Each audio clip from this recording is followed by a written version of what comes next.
us profoundly. So one of the things that I thought I wanted to talk to you is how we can help ourselves, how the mind can overcome. We have seen the placebo effect, the underdog effect. We have seen the power of the mind over the body.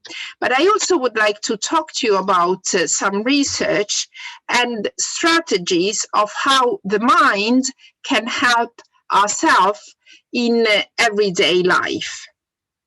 So the strategy that I would like to talk to you about is the following. The first strategy is a strategy of self-reassurance.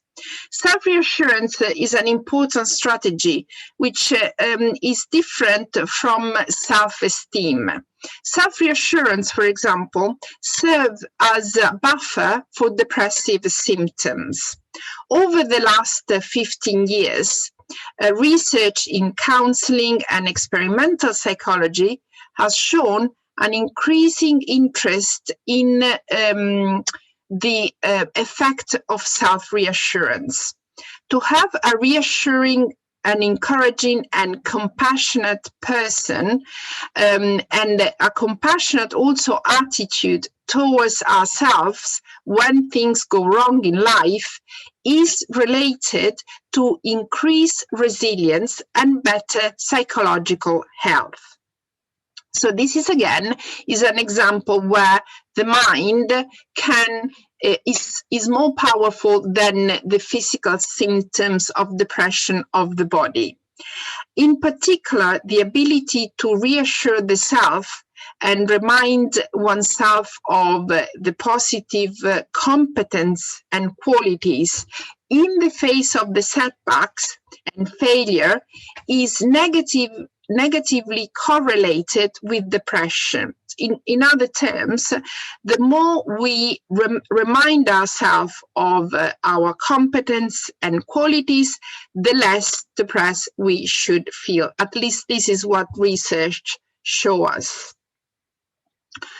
And what is interesting in this research is an MRI investigation found that self-critical and self-reassuring responses in the MRI activate two completely different regions of the brain. So, in particular, self-reassurance stimulates areas of the brain such as the left temporal pole, which previous studies have been found to be linked to expressing compassion and empathy towards others. In contrast, the self-criticism was associated with a region such as left dorsal lateral prefrontal cortex and the dorsal anterior cingulate linked to a self-critical thinking and behavior inhibition. So this is likely to be mirrored in the autonomic nervous system, where self-criticism will stimulate sympathetic and stress arousal, and where self-reassurance and self-compassion will stimulate a more parasympathetic response. So, although some people may display higher levels of self-criticism than other people, they may not necessarily display lower levels of self-compassion simultaneously. Recent research in 2018 confirmed that self-reassurance plays as a buffer for the effect of self-criticism and depressive symptoms. So our ability to be open and to receive compassion from others significantly mediate the relationship between self-criticism and depressive symptoms. From a counseling and psychotherapy point of view, these findings support the usefulness of compassion-focused approach in helping clients suffering from self-criticism. This approach, compassionate approach, are somehow different from the more traditional cognitive approach, where clients are asked to challenge negative thoughts about themselves. There is good evidence that is the emotion of anger and contempt, rather than the content of self-criticism, that is most depressing. So in other words, anger and contempt is what makes us depressed, not so much self-criticism. So engaging with self-criticism instead of fighting against it may provide individuals with an effective way to accept and process negative emotions. Instead of battling the self-criticism and becoming even more self-critical, using compassion might be the trick to get out of the depression. And self-esteem did not moderate the relationship between self-criticism and depressive symptoms. In other words, self-esteem is not really something that it's necessarily helpful, even though traditionally people think that self-esteem is the antidote for depression. Compassion for the self is triggered exactly when self-evaluation might not be so favorable and is associated with warm, positive emotion stemming from the desire to comfort and alleviate the pain of a wounded self. Another strategy that I believe is quite useful and research show us is resilience. Resilience is a general process of adjustment or adaptation when people are faced with adversity. Some research sees resilience as a trait, a personality trait, rather than a general process of adaptation. And within resilience, there are three main areas that needs to be talked about. One is immunity against adversity, another is bouncing back, and the third is growth. All these three different areas are different aspects of resilience. Immunity against adversity suggests that an individual acknowledge the adversity and yet remain unaffected. So resilience can be understood as a trajectory of a stable mental health during and after a potential traumatizing event or a prolonged period of adversity. The individual can enjoy a stressful situation without suffering the psychological adversity, and this attitude enables individuals to have a continued positive, effective functioning. The bouncing back is the ability to regain a former mental stability following a stressful period or event. The individual has been affected negatively by the adversity for a period of time. However, it's temporary, and this disturbance turns back into normal level of functioning and growth. Many research suggests that resilience contributes to personal growth after experiencing adversity, sometimes is referred as post-traumatic growth. Individuals who experience disruption from stress, they can become stronger, and their function can grow above the norm, and then they can develop resilience. So this skill can also help the individual to face future adversities more successfully. Now, another aspect of how our mind can help ourselves in a difficult time is to latch on resources. Resources can be personal resources or social resources.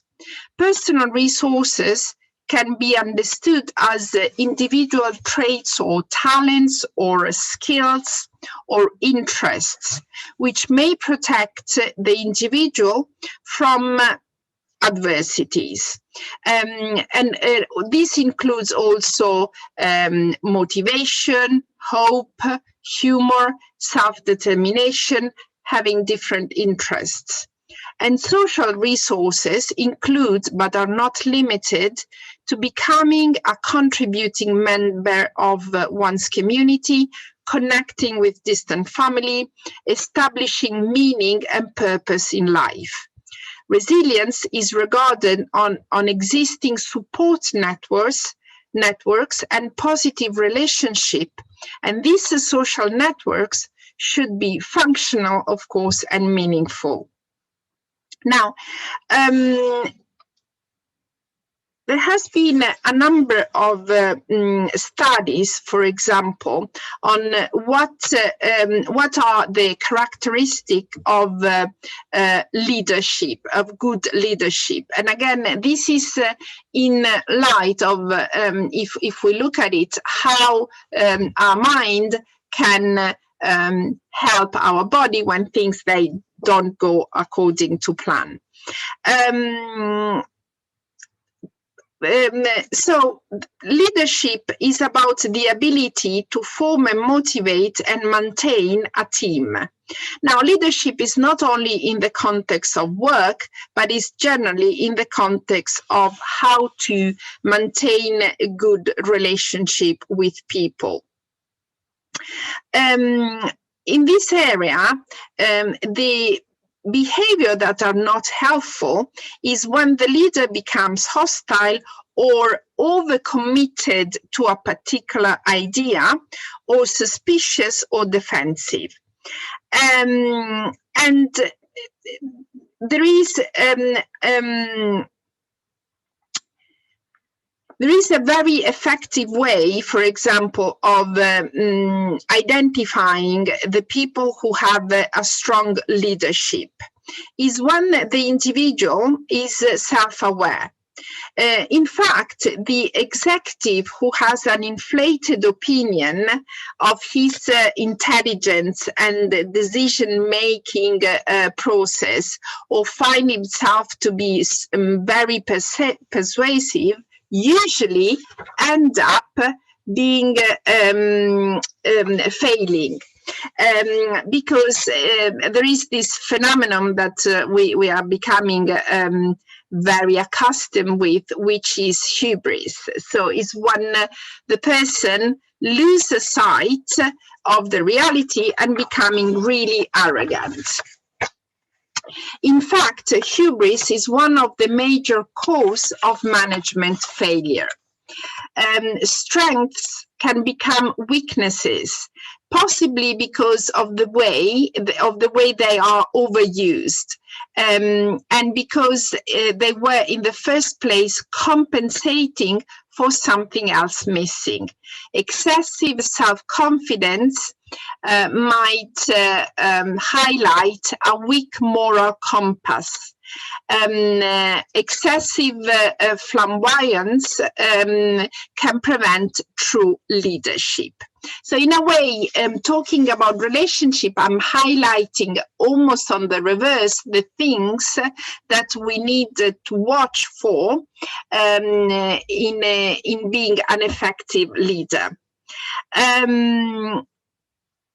The real and true leader in maintaining relationship is somebody,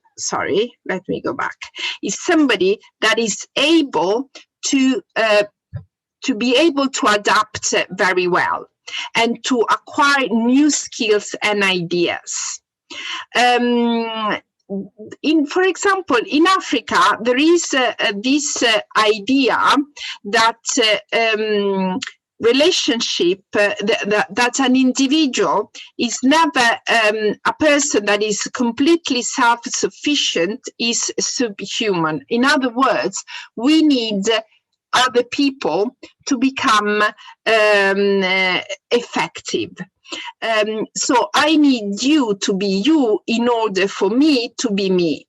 And therefore, this self-made man is a myth, because we've never met anyone who gave birth to themselves.